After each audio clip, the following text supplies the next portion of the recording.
Saudações e bem-vindo. Hoje refletimos sobre o passado, presente e futuro de Moçambique de uma forma muito especial. É que há um moçambicano que decidiu homenagear esta grande celebração escrevendo uma obra de memórias, portanto, sobre a sua vida. Trata-se do embaixador Murad Murarji. Traços de uma vida de superação, eis o título. Nos próximos minutos vamos trocar impressões com o embaixador sobre o passado, o presente e o futuro de Moçambique, mas virado esta reflexão naquilo que é a sua trajetória na vida pessoal e também na vida profissional, acima de tudo. Senhor embaixador, é bem-vindo a esta conversa. Mais uma vez, Boaventura, obrigado por este momento que me proporciona para falar um pouco sobre, não só sobre mim, mas sobre o meu país, que sempre defendi ao longo dos 50 anos, que também sou produto dos 50 anos da independência. Eu iniciei a minha carreira diplomática precisamente no ano em que a independência se proclamou. Eu estava ainda, nos primeiros últimos anos, a estudar em Portugal, quando recebi instruções que devia acabar o curso e regressar.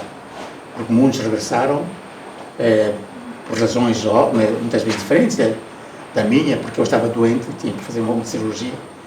Nessa altura, o primeiro-ministro Sano mandou-me fazer a cirurgia. O primeiro-ministro do governo de transição na altura. Mandou-me fazer a cirurgia para regressar ao país. E assim regressei e mal cheguei. Aliás, quando estava em Portugal, eu estudava e trabalhava.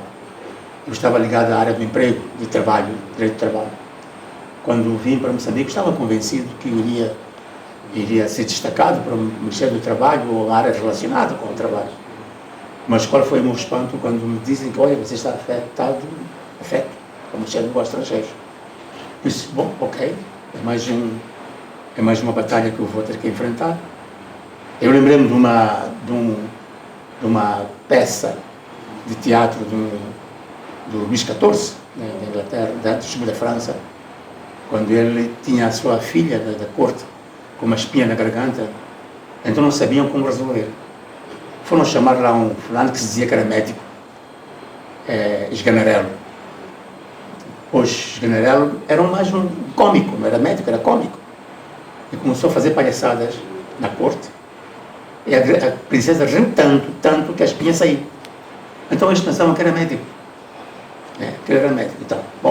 Então eu tive essa imagem do médico à força, que chama-se essa peça, médico à força, que eu também vou ser diplomata à força. Eu vou dançar e vou me tornar diplomata. Vamos recuar, Sr. Embaixador. O Sr. Embaixador Murad Murarji nasce nas terras de Manjacás, terras de Eduardo Mondlane, na província de Gaza. E a sua infância contempla esta região, Manjacás, e também Machis, já na província de Inhambane. Como é que tudo isto se dá? É muito simples, porque eu nasci em Manjacás, em Machaçoane.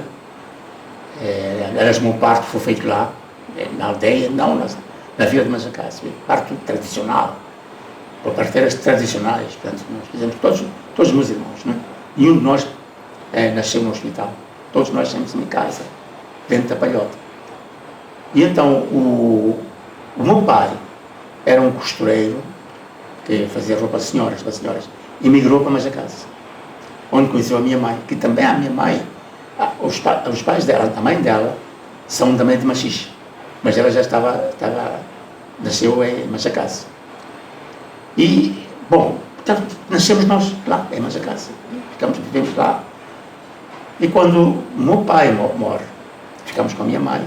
Entretanto, como a minha mãe não tinha posses para me dar continuidade aos estudos depois da quarta classe, a minha tia, que morava na Machis, a Moina, como não tinha filhos, chamou-me.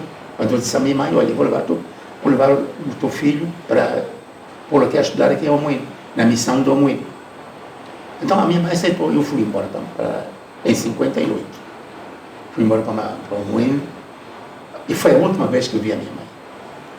A última vez, quando nós nos despedimos em Moinho, na garagem, na estação dos autocarros, foi a última vez que eu vi a minha mãe, por isso que até hoje me dói isso. E, entretanto, a minha mãe também morre, 2 anos depois morre. Os meus irmãos que estavam também em Manjacás vão todos para o Moinho. Em casa da minha irmã, que eu falo aí, que é quase que minha segunda mãe, a Amina, tanto que estava casada com o Sr. Algi, nos criaram, tomaram conta de nós. Então, quer dizer, entre as duas vivências, entre Manjacás e o Moinho, dá-se assim. Quer dizer, os meus pais conheceram-se em Manjacás, casaram-se em Manjacás, passaram muito tempo em Manjacás, fizeram a vida em Manjacás, mas quando eles desaparecem, nós fomos levados para a casa dos meus tios, é um. Da sua obra se depreende que os seus avós ou bisavós não são originários de Moçambique? Sim, da parte do meu pai, que eu sou Murad Isaac Migiji Murarji. O Migiji foi aqueles indianos que vieram da Índia para se estabelecer em África. Esse Migiji estabeleceu-se na zona da Machixe, onde conheceu uma senhora com quem se casou local, da família dos Saal, de Massolongas, lá da Machixe Velha. Portanto, onde nasceu o meu pai, lá na Machixe. A minha mãe, a mesma coisa. O meu avô, tanto materno, veio também para a África, mais para a zona de Manjacás. Eram daqueles cozinheiros indianos. Tá? Então conheci a minha tia, a minha avó, que também era também de Machixe. As minhas avós, tanto do meu pai como da parte da minha mãe, eram todas pai e mãe, eram moçambicanos.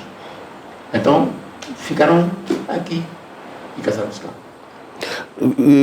Quem lê, portanto, esta sua obra também fica a saber que um dos membros da família terá passado por situações extremamente complicadas numa cadeia. É o meu avô. O seu avô, exatamente. Sim.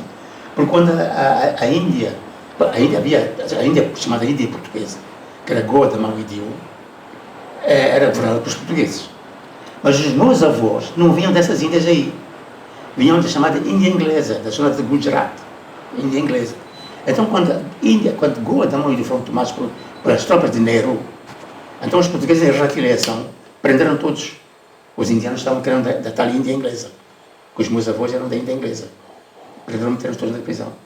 Aqui, no meu caso, foi o meu avô materno que foi preso, metido na cadeia em Manjacás e morreu na cadeia.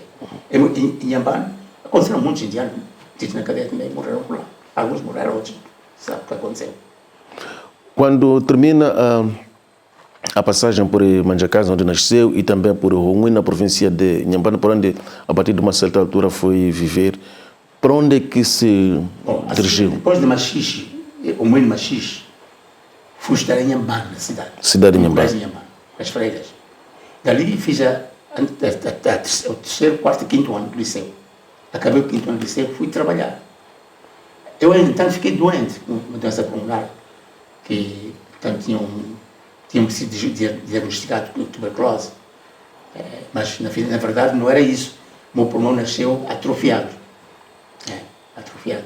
É por isso que esse pulmão foi, depois, em Portugal, tirado. Tiraram a parte do pulmão atrofiado, que era um foco de infecções. Eu não podia continuar, porque senão a infecção ia se arrastar todo o corpo e podia causar-me problemas. Mas eu fiquei muito doente com essa parte do pulmão. Eu fui para Manica, trabalhei na vila de Manica, na administração de Manica, colonial. O que fazia lá? Era secretário de administração, terceiro oficial, chamava-se isso nessa altura. E eu fiz lá 2 anos, e depois chamaram para a tropa. Tropa colonial. Tá. E vim para Buano, e a passar de 3, 4 meses de treinos militares, comecei a vomitar sangue. Fui parar ao hospital militar, que agora é o hospital Icora Guarani. Ali, portanto, fui a ver lá, depois fui à junta militar e fui dado como incapaz. Incapacidade para trabalho, tudo isso. É aí que me internaram no sanatório da Machava. Tive 2 anos no sanatório da Machava. E esse meu irmão mais legislativo, que trabalhava em Xaixai, ele que me apoiava em medicamentos, vinha todos os fins de semana ver-me, mas aqui em Maputo, a minha irmã também, outra minha irmã, que morava aqui em Mafalala, e saía quando os médicos, quando eles nos autorizavam a sair do hospital, íamos passar lá, eu ia passar em casa da minha irmã, tanto no final de semana, sábado para domingo, depois voltava para o hospital. Foi uma dessas vezes que eu, na rua de Goa, Eu desmaiei, caí, ninguém me conhecia, mas começou a lembrar quem é ele. Carregaram-me, fiquei inconsciente, fui para a casa da minha irmã, só acordei 3 horas depois. É por isso que eu digo aqui na obra, aqui no livro, que a morte não me assusta, entristece-me. Porque eu já morri várias vezes, sem me aperceber. Eu digo aqui na parte final, não sei se já leu. E então é o que eu digo, a minha morte não me assusta. Entristece, mas não me assusta. Então, isso porque já me aconteceu várias vezes, eu perder, diz que afinal de contas, o que é a morte? A morte é um sono infinito. É um sono infinito. Então daí, saí da Machava, 2 anos depois, fui trabalhar, havia uns serviços aqui militares portugueses, que precisava de dados de salários, trabalhei lá 1 ano e meio, fui para a Câmara Municipal, depois para a contabilidade. E na contabilidade fiquei também 1 ano e meio, 2. Eu continuei a estudar, eu era autodidata quando estava no sanatório de Machava, fiz 3 cadeiras do 7º ano, como autodidata. Tinha um padre lá que me dava explicações de latim e filosofia. E concluí essas 3 cadeiras, saí para fora, continuei a estudar, faltavam 3, e acabei. E depois candidatei-me a ser aluno de titular de Direito em Lisboa. Fiz as provas aqui no antigo Liceu Salvador, que é Josina, e passei e fui embora para Portugal estudar. Mas como é que se dá esta ida a Portugal? Não, porque eu fiz os exames de admissão à Faculdade de Direito, fui aprovado, consegui uma bolsa de estudos aqui, a missão suíça me deu também um valor para acrescentar a bolsa que eu tinha do Ministério da Educação. E aí, como já tinha reunido também as minhas economias quando eu trabalhava, fui-me embora, foi assim. E de lá consegui um outro emprego, então fui estudante trabalhador. Isso encerrei aí a minha parte, digamos, pessoal no livro. Em que ano é que conclui o curso de Direito em Portugal? Em 76. 76. Antes... Desculpa, 75. 75. Por aquilo que sabemos, a sua militância na Frelimo começa um pouco mais cedo. Como é que... Olha, tem uns amigos, o Ismael Mangueira, não sei se conhece o Ismael Mangueira. O Ismael Mangueira, quando nós estávamos aqui ainda, ele visitava Moçambique. Ele vinha muitas vezes e trazia-nos informações, dados sobre a Frelimo. Ele ainda não tinha ido para a luta. E então, deu-nos muito material. Tanto mais que ele chegou a ser preso em Inhambane, com esse material que ele trazia de propaganda da luta armada. E fui para Portugal em 72 e juntei ao grupo que estava lá. Tanto mais que falo de Moçagia aí, não sei quanto tudo isso. Juntei-me ao grupo e formou-se uma pequena célula lá, clandestina, que se reunia, trocavam informações, e uns foram saindo um a um para juntar-se à luta armada. Moçagia, Graça Machel, o Manhissa, chegou agora, então essa gente toda foi embora, e muitos outros. E eu, como estava doente e estava a acabar o curso, mas ele estava lá, e o Gamito também fazia parte do nosso... Qual dos Gamitos? O Hermenegildo ou o Alfredo? O Hermenegildo, sim, o Hermenegildo, o Prakash Fratilar, e alguns outros aí, um já morreu, o Manhissa morreu, né? O São Manhissa, não havia muita gente estava em Portugal. E foi assim, eu voltei, depois em 76 voltei. Voltou para Moçambique? Já tinha concluído o curso de Direito? Sim. Exatamente. Quando volta para Moçambique, o que é que faz? Bom, quando cheguei, como disse, eu vinha mais ou menos com certa preparação na área do trabalho.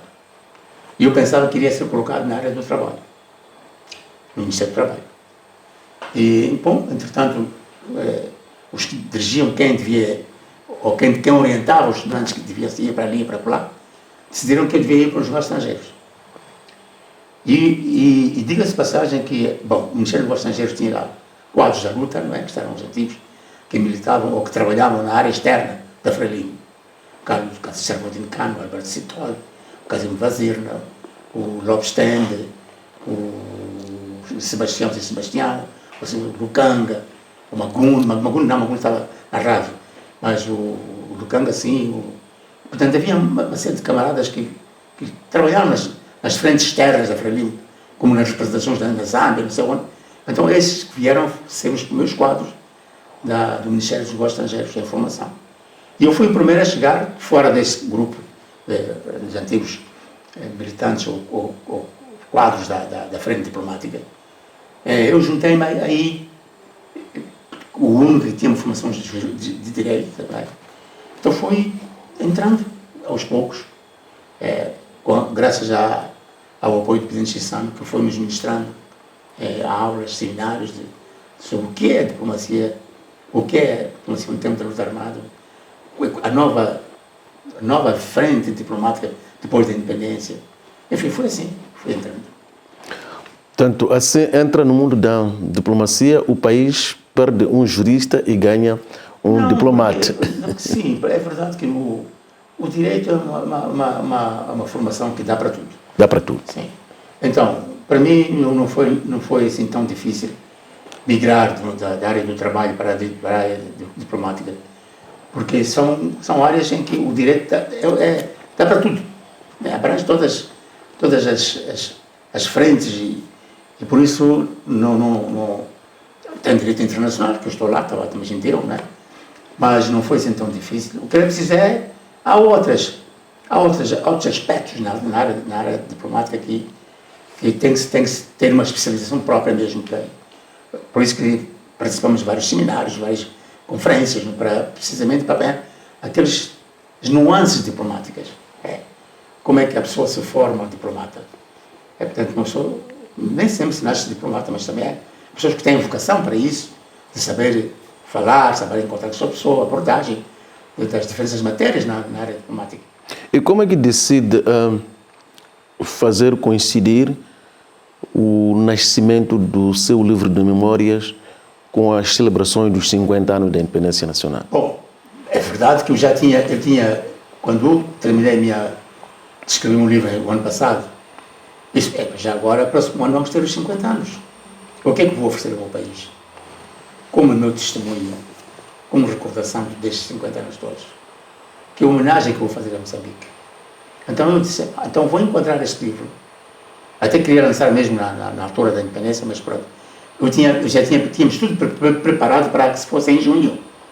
Mas aconteceu, qualquer coisa que aconteceu no caminho, eu não conseguia cá vir. Porque o livro está pronto, já estava, havia tempo para lançar a obra em junho. Mas não deu.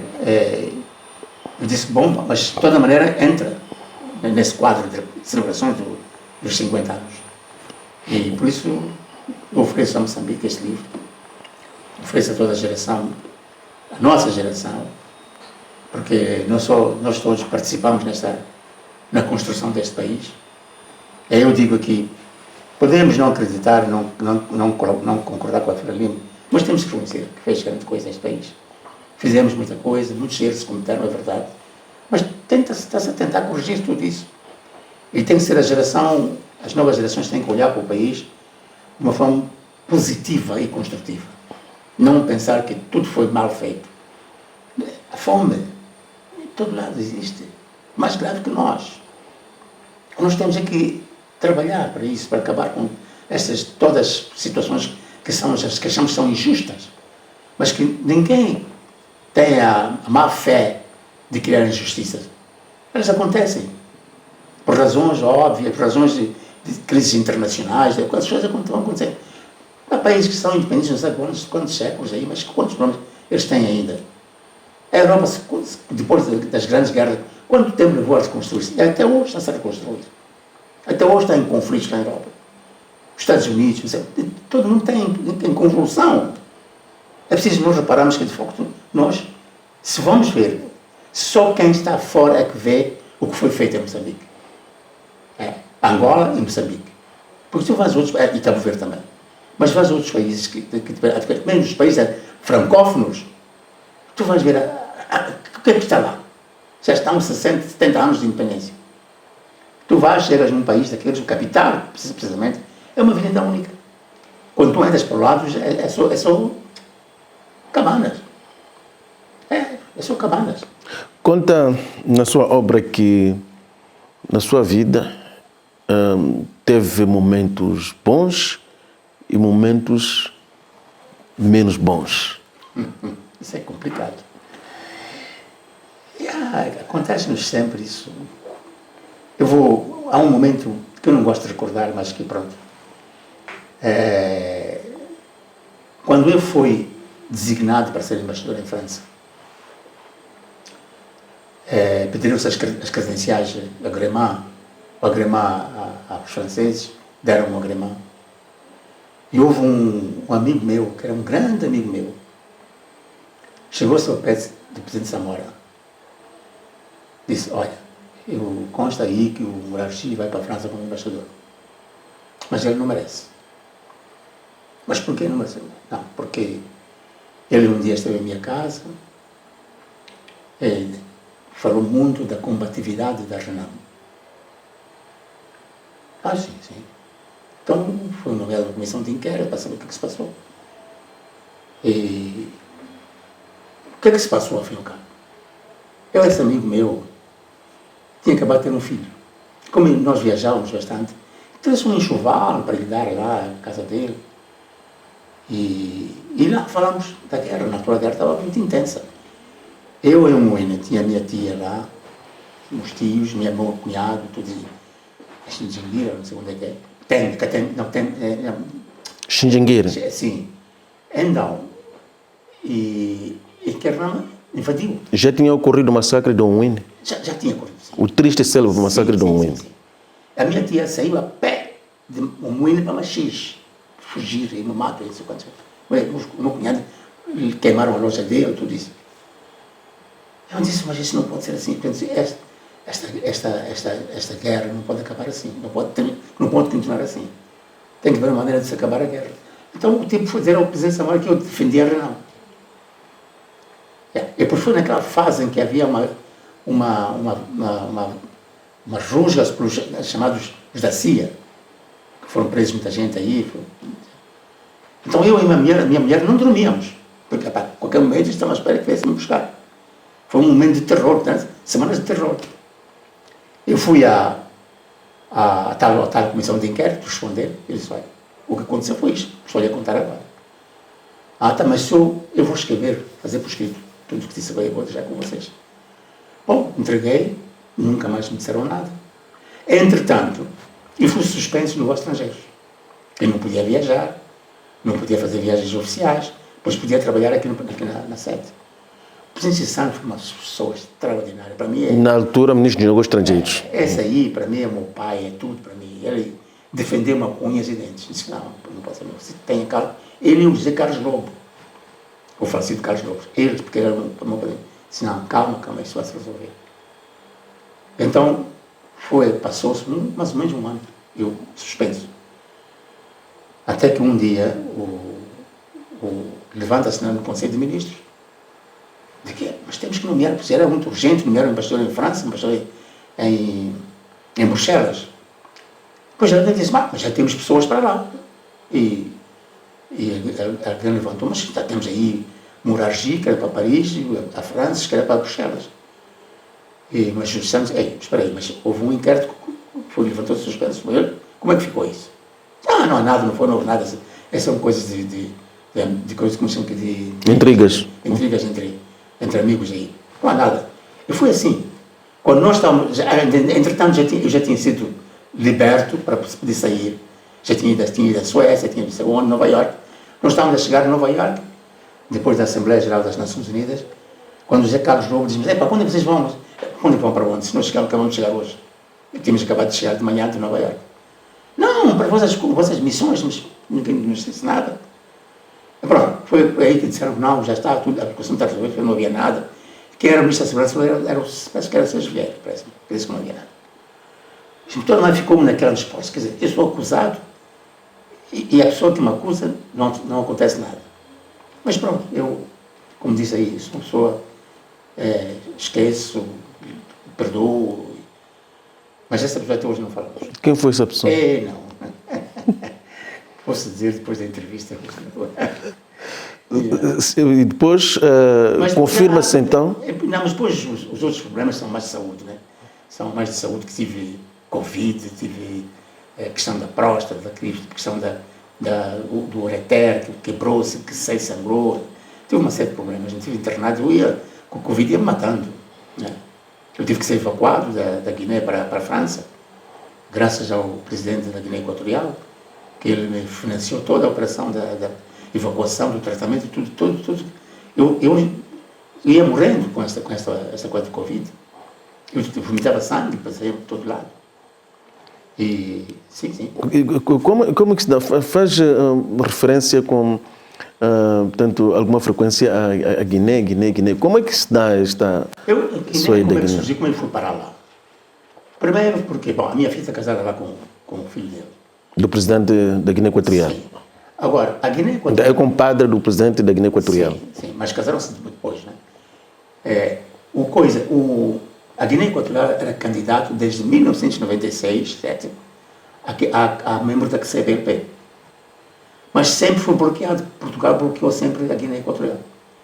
Nunca permitiu que ele entrasse. Eu, quando assumi a CPLP, e em Nova York, o presidente da Guiné Equatorial também estava lá. Ele manda-me chamar. Eu tinha acabado de chegar a Lisboa naquele momento, que nem tinha tido um mês em Lisboa ainda, para assumir o cargo de secretário executivo.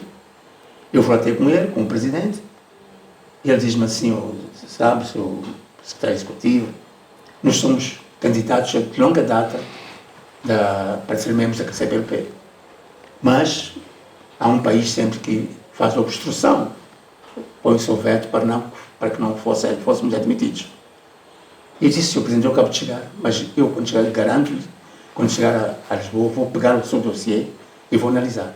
Mas cheguei a Lisboa, peguei o dossiê, nomeei uma comissão, fui para a Guiné Equatorial para ver se eles estavam interessados ainda em entrar para a CPLP. Isso foi fazer questão da língua portuguesa, como é que estava a evolução. Já tinham aprovado a língua portuguesa como terceira língua oficial, mas havia a pequena questão aí da pena de morte, que também começaram a trabalhar no sentido de haver uma moratória da pena de morte. E houve um conselho de ministros, a Cimeira de Maputo, quando fui eleito aqui, não houve decisão nenhuma. Então, houve um conselho de ministros extraordinário aqui em Maputo, que era para analisar precisamente a questão da Guiné Equatorial. Só para pôr na Guiné Equatorial. Veio para aqui, graças ao ministro Balói, que foi excelente, presidente da República também. Aqui aprovou-se a adesão da Guiné Equatorial, aqui em Maputo.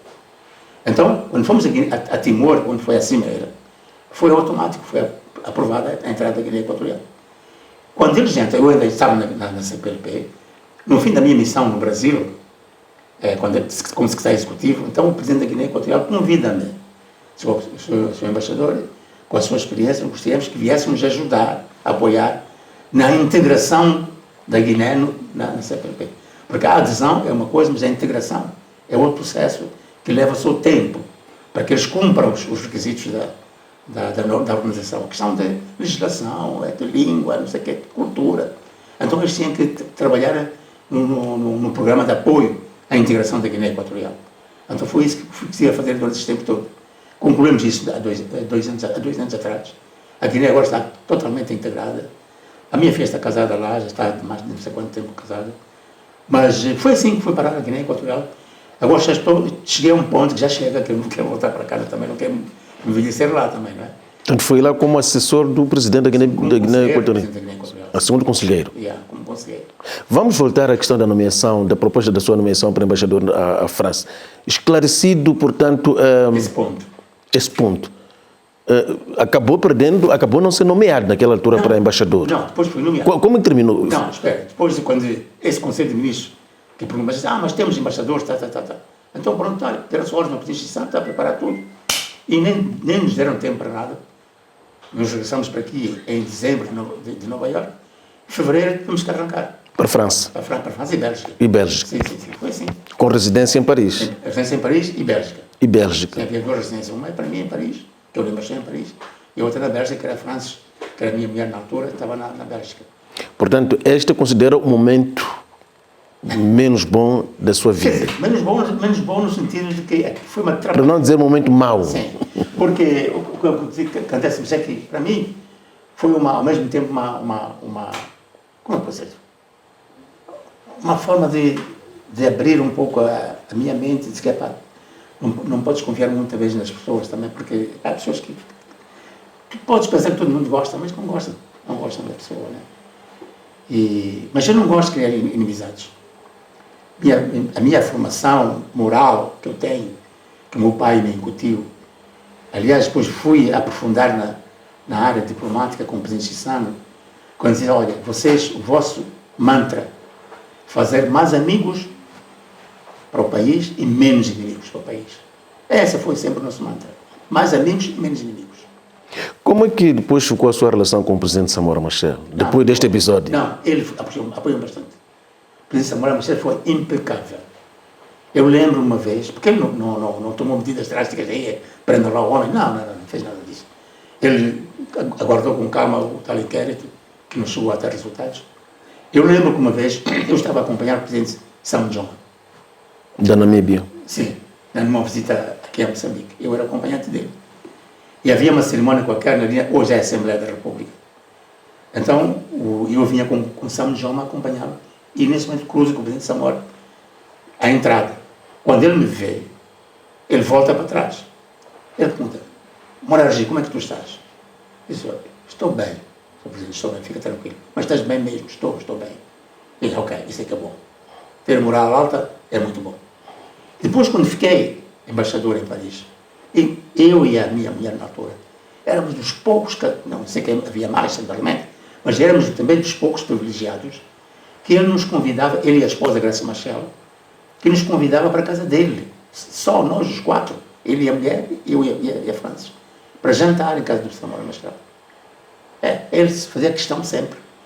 A última cimeira que fizemos em Zimbábue, dos não alinhados, ele mandou chamar-nos para jantar em casa onde ele estava, na casa onde ele estava hospedado em Harare. Portanto, ele tinha uma certa consideração. Ele valorizava as pessoas. A construção da nação moçambicana. Ele era muito, muito duro nisso, quer dizer, a pessoa que ela... E não era daquelas pessoas que... Quando ele dizia, Moçambique não é um país multirracial, é não racial. Há uma diferença. Multirracial quando são raças misturadas de qualquer maneira. Não racial. Portanto, não olha para raças. Somos todos moçambicanos. Então, esse é o ponto central que nós temos que continuar a cultivar nosso país, que é muito multifacetado, muito diversificado. Tu vês a nossa cultura, que é muito variada, desde a culinária, a música, não sei o quê. Tudo isso valoriza-nos o nosso ser moçambicano, o facto de ser moçambicano. A parte que mais desenvolvi quando era embaixador, não só a parte económica, portanto, a diplomacia económica, portanto, atraía investimentos para Moçambique. Aliás, uma das coisas que o presidente Guebuza me disse quando me chamou para eu ser embaixador no Brasil, ele disse, Morarji, com a sua experiência, a sua grande experiência, eu quero que nós, com o Brasil, eu quero isto. As nossas relações políticas com o Brasil são muito elevadas, mas as relações económicas são muito baixas. E eu quero, a sua responsabilidade é elevar as relações políticas, económicas, ao mesmo nível das relações políticas. E eu disse, isso é um grande desafio. Mas eu confio em si, tu vais fazer isso. Eu disse, bom, está bem, eu vou tentar. Eu cheguei ao Brasil, fiz o que eu fiz, passado 3 anos eu volto, porque o presidente depois tinha uma coisa, ele exigia muito dos embaixadores, que o embaixador que vinha para cá, seja em missão, seja em férias, ele queria sempre vê-lo, recebê-lo e falar com ele. Então, numa dessas vezes, ele recebeu-me, ele disse, ok, fui lá, até com o presidente, como é que está, não sabe? Ele disse, olha, Sr. Presidente, eu perguntei ao Sr. Presidente, o senhor está satisfeito com o meu trabalho? Porque o senhor, quando me incumbiu para ir ao Brasil, o senhor disse isto, aquilo. Eu tinha na minha agenda isso. Ele ficou, quer dizer, ele não estava à espera que eu fizesse esse desafio para ele. Ele ficou assim um pouco, mas ele disse sim, estou satisfeito.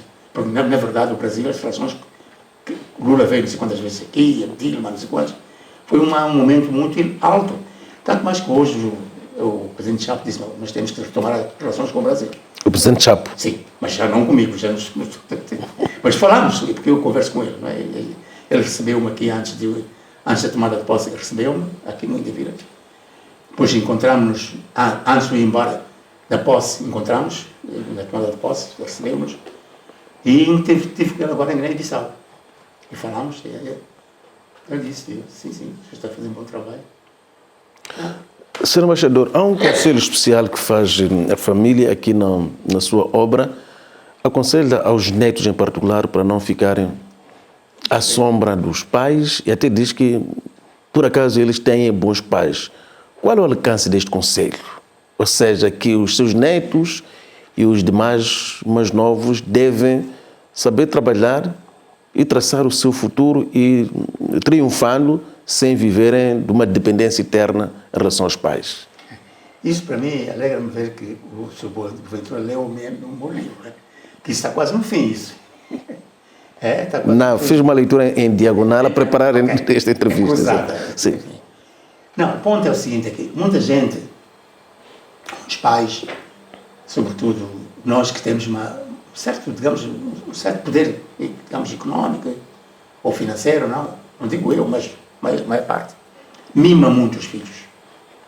Não os deixa serem eles próprios. Eu digo aos meus filhos sempre, mesmo quando eu estava na presidência ou nas embaixadas, quando me diziam, papá, eu quero o carro, temos carros da presidência. Não, esses carros não são da presidência, não são meus carros, são carros do Estado, são bens do Estado. Se tu queres um carro, espera que eu vou-te comprar um quando eu puder. Portanto, o mais importante que os pais têm que dar aos filhos é a formação, educação, para que eles sejam eles próprios a criar o seu bem-estar. Eu sou embaixador, mas você não é embaixador. Eu digo sempre aos meus filhos, eu sou embaixador, você não é. Você tem que criar condições para seres um embaixador, seres no seu, o que queres ser na tua vida. Queres ser empresário? Cria as condições para isso. Trabalhe. Estude, trabalhe. Porque os nossos países não avançam muito, porque a educação falhou. Nós não, e hoje temos educação não de qualidade. Porque os países africanos, não são Moçambique, não apostaram muito na educação de qualidade. E os de qualidade que nós formamos ficaram fora. Porque quando entram para o país, não têm condições de inserção. Têm um bom salário, porque lá fora ficam. Os São Tomenses agora estão-se a queixar dos médicos moçambicanos, dos médicos São Tomenses estão a queixar em Moçambique, acabam a formação, ficam cá. Porque têm melhores condições em Moçambique. Imagina, um país pobre como o nosso, dá melhores condições a uns médicos São Tomenses que São Tomé não dá. Então estão a incentivar os médicos São Tomenses a regressar ao seu país. Tenho conhecimento que a Guiné Equatorial também tem especialistas a serem formados em Moçambique. Mas esses voltam. Voltam, mas levam as nossas mulheres para lá. Mas é isso, portanto, a formação. Hoje, falamos muitas vezes, eu fiz um discurso há pouco tempo em Lisboa, na Confederação Empresarial da CPLP. Falamos sempre a mesma coisa, temos muitos recursos, temos não sei o quê, temos gás, temos isto, temos água, temos tudo. Eu disse, então, temos tudo, mas o que é que nos falta? Cada discurso, cada conferência, a gente falamos sobre as mesmas coisas, temos isto, aquilo, mas depois o que é que falta? Falta-nos o homem, que é o motor da transformação, é o homem. Senhor Embaixador, esta visão que acabou de descrever, encontramos-la na gestão de hoje em Moçambique, de que, embaixador, sou eu, estes bens são do Estado, estude e trabalhe para comprar o seu carro. É isso. Encontramos nos gestores de hoje. Encontramos. Ou foi do seu tempo isso? Isso não sei. Isso não sei, porque nós mimamos muito os nossos filhos. Hoje? Eu acho que de sempre. Então damos aquilo que o supérfluo. Porque muitas vezes, porque eu não tive no passado quando era criança, os meus pais não me deram porque não tinham capacidade. Eu tive aí no livro, meu pai nem uma palhota me deixou. Diz que não foi herdeiro de nada, quase. De nada. Nem uma palhota sequer. Nem a máquina de cozer que ele fazia roupas para as crianças. Não herdei. Não estamos nada. Só herdamos o que é a formação. Herdamos humildade, educação, respeito. Que as pessoas não têm hoje, não se respeita. Respeitar o mais velho. Saber que ele é mais velho, tem que respeitá-lo. Nós na diplomacia, um embaixador é um general, não lida assim com outros graus em baixo, porque é um general. É um conselheiro, é um não sei o quê lá na tropa. Mas, portanto, se essas qualidades, a educação, seres humilde, saber respeitar as pessoas, tudo isso são atributos que a pessoa tem que ter. A gente bebe-se em casa, no chá, no café, no chá. Porque aquele não bebeu chá. Em casa, diz-se assim muitas vezes. Portanto, isso é fundamental. Não viver à base daquilo que os pais são, mas aquilo que tu vais ser. Sim, está bem.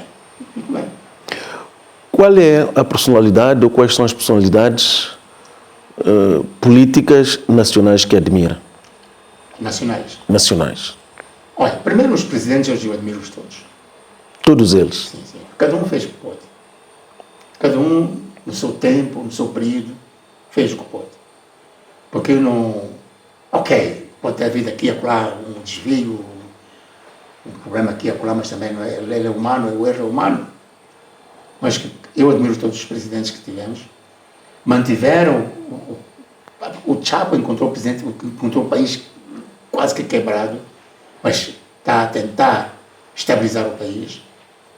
Os outros, tanto o Presidente da Unidade Nacional, que é o Presidente Samoa, o Presidente da Paz, que é o Chissano, o das Infraestruturas, que é o Guebuza. Depois veio o Nussi, que tentou mais ou menos também pacificar o país, também tentou com os encontros da Câmara, ele fez a sua parte também. Depois temos o Chapo, que está a tentar agora encontrar um país que estava sendo quebrado. Ele entrou numa convulsão que não faz ideia. Eu, se fosse presidente, eu tinha desmaiado e tinha morrido já. Porque aquilo que ele encontrou, eu não estou a dizer, mas como é que eu vou governar um país assim? É uma coisa difícil, não é? Eu estive aqui na tomada de posse, as paneladas de confusão que não era aí no país, isso não é o meu país que eu conheci. Não é a mesma gente e a mesma população que eu conheci. Mas pronto, ele está aí aguentando o barco. Eu converso muitas vezes por WhatsApp.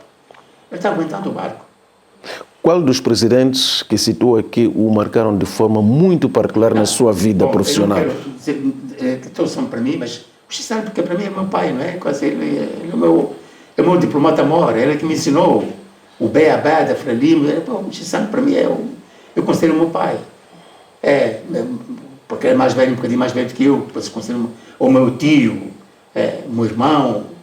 Ele teve nos casamentos dos meus filhos. Ele esteve presente, esteve em Malabo para o casamento da minha filha, esteve na Suíça para o casamento do meu filho. Ele esteve nos momentos mais... O Chissano esteve sempre presente. Portanto, nós somos família quase, não é? Nós somos família. Senhora Embaixadora, o que é que significa ser diplomata, em particular embaixador, por longo tempo? Fica muito pouco tempo no país? É a sua vida que, de uma ou de outra forma, fica condicionada? O que é que significou para si? Olha, tem vantagens e tem desvantagens. Tem vantagens e desvantagens. Vamos primeiro às vantagens. As vantagens é a aprendizagem que tu tens, a visão que tu tens do mundo. E não pensares que o teu país é uma ilha. Nós estamos inseridos num mundo global. A visão que tu tens, que muita gente não tem a visão. Às vezes uma pessoa sai de Manjacás, fica ministro, pensa que o país todo é Manjacás. Sem pensar que o país é grande, é mais do que isso. Portanto, nós temos que ter a experiência que se adquire lá fora, ver como é que os outros países estão organizados, como é que funciona. Desde chegar ao aeroporto, como é que te atendem, conhecer onde. Essa visão toda que tens do mundo é uma vantagem muito grande, que eu realço sempre aqui. Lembra, eu frisei aqui que uma vez o presidente Chissano foi recebido por Margaret Thatcher, em Londres. No encontro com a Thatcher, eu entrei e fiquei hipnotizado. Aquela senhora, só a presença dela, ela inspira-te logo, tu ficas desarmado. Eu ia acompanhar o ministro, na senhora ministro, para tomar notas, não é? Eu ia acompanhar para tomar notas. Eu não consegui tomar notas. Fiquei hipnotizado. Quando saímos, eu disse, como é que eu vou fazer agora? Nessa altura, a minha capacidade de memória era muito forte. Então, cheguei ao hotel, onde nós estávamos hospedados, comecei a tomar as notas todas. Consegui tomar nota. É verdade que não tenho a capacidade do meu colega Hipólito Patrício, que ele, para tomar notas, é um especialista. Hipólito Patrício, eu respeito. Mas consegui fazer isso. Mas a Thatcher é terrível. Tanto mais que há presidentes que tremiam com Thatcher. Eu lembro-me Chirac. A famosa dama de ferro. É isso. Uma vez o Chirac disse ao presidente Chissano... O presidente francês, o antigo, portanto. Sim, nessa altura, quando se encontrou com Chissano em Paris, ele era primeiro-ministro. Quando o presidente Chissano ficou presidente. Falaram da Thatcher. Disse, "Ixi, essa mulher aí tem que apanhar um homem forte para poder dominar ela, porque ela era uma mulher muito forte. A Thatcher era muito forte. Mas ela estava muito bem, entendia-se muito bem com o presidente Samora. Tanto mais a questão do Zimbábue foi, digamos, resolvida com esse entendimento do presidente Samora com a Thatcher. Os acordos da Council House. Portanto, o presidente Samora deu-se muito bem com a Thatcher. Ele tinha o presidente Samora, quando eu fui chefe de protocolo da primeira visita de um presidente português aqui, Ramalho Yanes. Eu era chefe de protocolo do presidente Samora. Ele disse ao presidente Chissano, olha, eu quero alguém lá do teu ministério que possa controlar os portugueses. E controlar, isto é, lidar com os portugueses. Porque esta visita do primeiro presidente português aqui é uma visita muito sensível. Não quero a mínima falha na organização dessa visita, no protocolo, Escolhe lá um homem teu aí para ser chefe de protocolo. O presidente Chissano viu, disse, olha, tem aí o Isaac Moraes Gil. Disse, olha, você vai ser chefe de protocolo. E eu disse, chefe de protocolo? Bom, ok. Há um ditado que sempre o ministro Baltazar me diz. Eu falo aí, perante o inimigo, o camarada Isaac não se recua. Avancemos. Então, eu disse, vamos avançar. Eu tinha o Cangela de Mendonça como meu adjunto. Então, eu pus outros oficiais aí. E tínhamos o chefe da organização toda da visita, que era o Oscar Monteiro. Então, organizávamos a preparação da visita no aeroporto. Mobilizar o avião da LAM, mobilizar populações, fechava-se o aeroporto das 4 da manhã até as 6 da manhã. Para treinar a chegada de um chefe de Estado.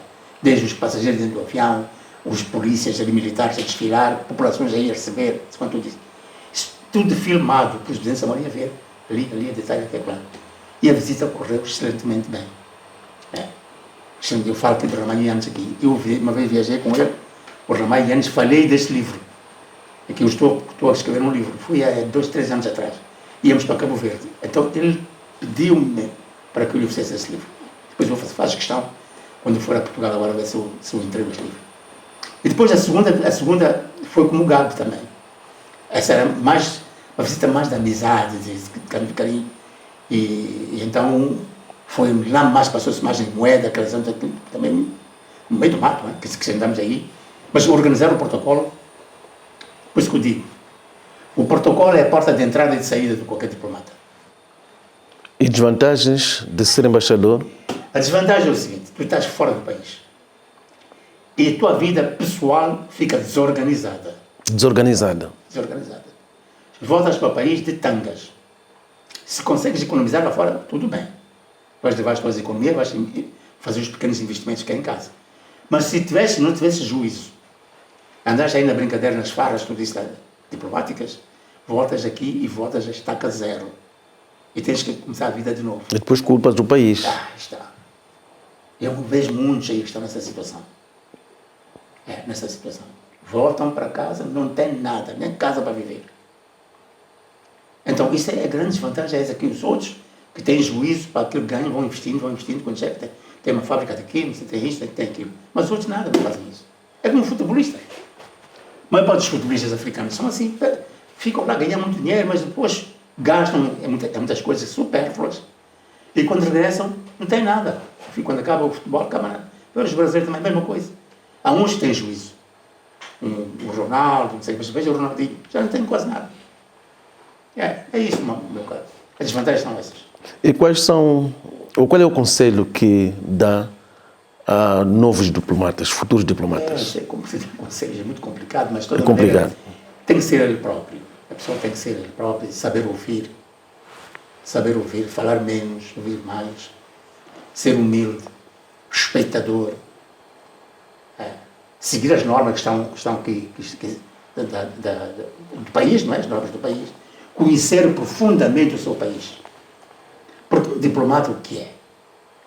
A pessoa é uma pessoa que vai interpretar o sentimento do seu povo, da sua cultura, tudo isso. Então, se a pessoa não conhece isso, o que é que vai fazer lá fora?